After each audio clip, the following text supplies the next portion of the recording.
Great play by Maurice Cheeks. Dennis started his career in a bench role. Phoenix made some big changes in 19... He's a cheater. That is the kind of claim that turns an NBA story into a firestorm. And when people started saying that Dennis Johnson, one of the greatest defenders to ever play the game, had put together a list of the 8 biggest cheaters in NBA history, fans paid attention. Because if anyone had the credibility to name names, it was DJ. He was a champion.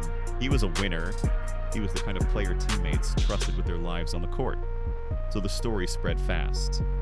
But here's where things get complicated. And if you want more NBA myths broken down the right way, give hype to this video and keep this community pushing forward. Dennis Johnson was not a cheater. He was not a loudmouth. He was not the kind of man who went around pointing fingers at other players.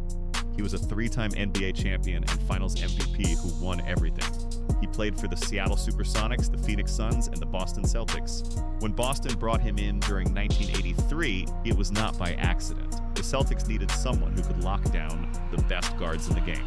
They needed someone to handle Magic Johnson. They needed someone to slow down Andrew Toney. DJ was that man. He gave up his scoring numbers. He did the dirty work. He sacrificed for his team, and his team won championships because of it. That is who Dennis Johnson was. That is the man whose name got dragged into this story. So where did this cheaters list come from? The short answer is that it did not come from Dennis Johnson at all. It never existed. It is a myth built by the internet. The longer answer is more interesting and a lot more frustrating. The internet does something sneaky. It takes real stories and mixes them together until they sound like one big story. That is exactly what happened here. Search engines pulled together several different scandals and several different names, and they combined them into something that felt real but was not. Dennis Johnson's name got mixed in with drug scandals, betrayal stories, and sports cheating cases from baseball and track and field.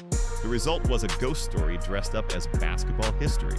Let's start with the real scandal that touched Dennis Johnson's name.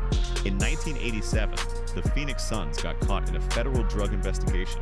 A Suns player named Johnny High had been arrested for drug use. He then testified before a grand jury. He named 11 people, including current and former Suns teammates. Dennis Johnson was one of the names that came up. But Johnson had already left Phoenix by then. He was playing in Boston. And he fought back hard. He said he was innocent. He said, "From this, I'd better learn who to really call my friend and who not to." That quote tells you everything about how DJ felt. He was not exposing anyone. He was the one being named. He was the one defending himself. And to make the confusion even worse, there was another player with a similar name. Eddie Fast Eddie Johnson also played for the Suns.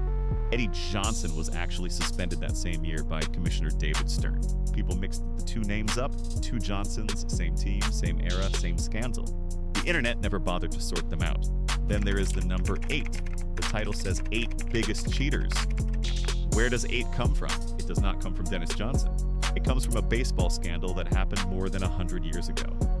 In 1919, 8 members of the Chicago White Sox took money to lose the World Series on purpose. They were caught. They were banned for life. They were called the Black Sox.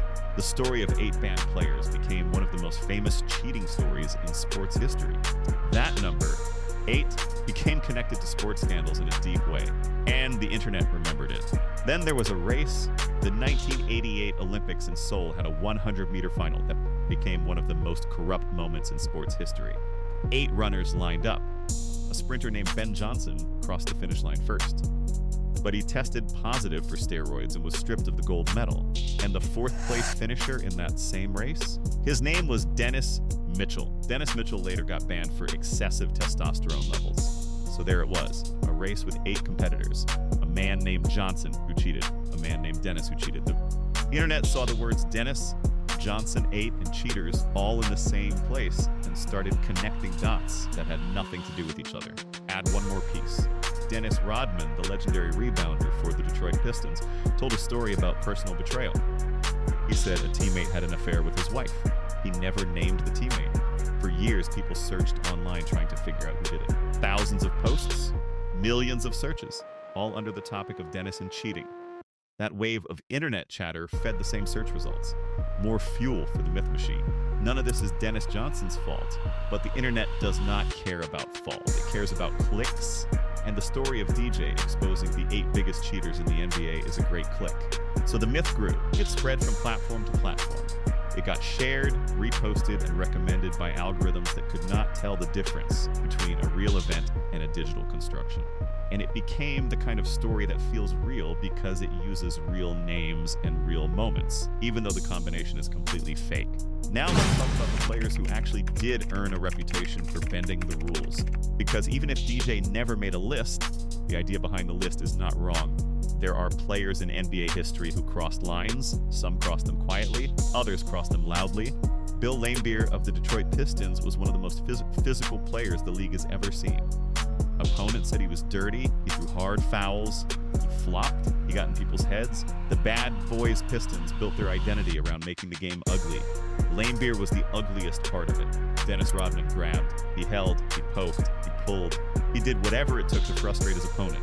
He was a genius rebounder, but also a master of cheap tricks. Teammates loved him. Opponents could not stand him. John Stockton, the all-time steals leader, had a sneaky side. Players who guarded him or were guarded by him said he grabbed jerseys, held arms, and found contact that refs simply did not call. He was incredibly effective. Some say he was also incredibly subtle in the way he bent the rules.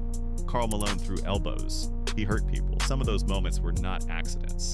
He was a dominant force, but also a physical presence that made opponents feel the edge of his power in ways that went beyond hard basketball.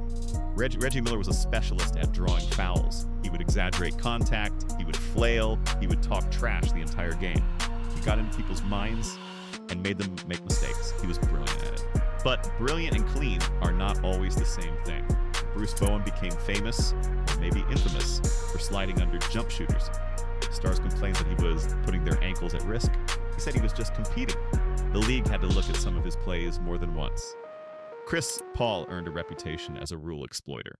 He sold contact, he used veteran tricks, he knew the rulebook inside and out and found every edge he could. Some call it smart basketball, others call it gamesmanship pushed too far. Draymond Green is the modern version of this conversation. Kicks, grabs, illegal screens, technical fouls, suspensions. Draymond operates in a space where the line between competitive fire and dirty play is always being debated. He does not care. His game is built on chaos. These 8 players represent something real. The idea that NBA basketball has always had a dirty layer underneath the highlight reels is not wrong. The culture has always protected certain kinds of rough play under the name of toughness. And that protection has allowed things to happen on the court that would not be allowed anywhere else. Dennis Johnson understood where the line was. He played hard defense, he was physical, he was tough, but he played within the game. He did not need to cheat. He won because he was better prepared, smarter, and more committed than the people he guarded. His name got attached to this myth because people believed he would have the authority to speak out. And that tells you something real. It tells you that DJ was trusted. It tells you that even decades after his career ended, his reputation was strong enough that people thought he could expose the truth. But the truth does not need a myth to survive. The truth is that Dennis Johnson never compiled a list. He was pulled into a scandal he did not create. His name got tangled with a drug investigation, a baseball curse, an Olympic race, and a teammate's personal betrayal, and the internet turned all of that into a video title. Do not let the noise bury the man or his name. Dennis Johnson was a champion. He was a Hall of Fame defender. He was a teammate who gave everything he had for his team without asking for the spotlight. His legacy deserves better than being the face of a fake internet scandal. The real cheaters in this whole story are the algorithms and the content that built a lie on top of his name. The next time you see a title promising that DJ exposed the 8 biggest cheaters in NBA history, stop and remember what you just learned. The list is not real, but the man is, and the man was great.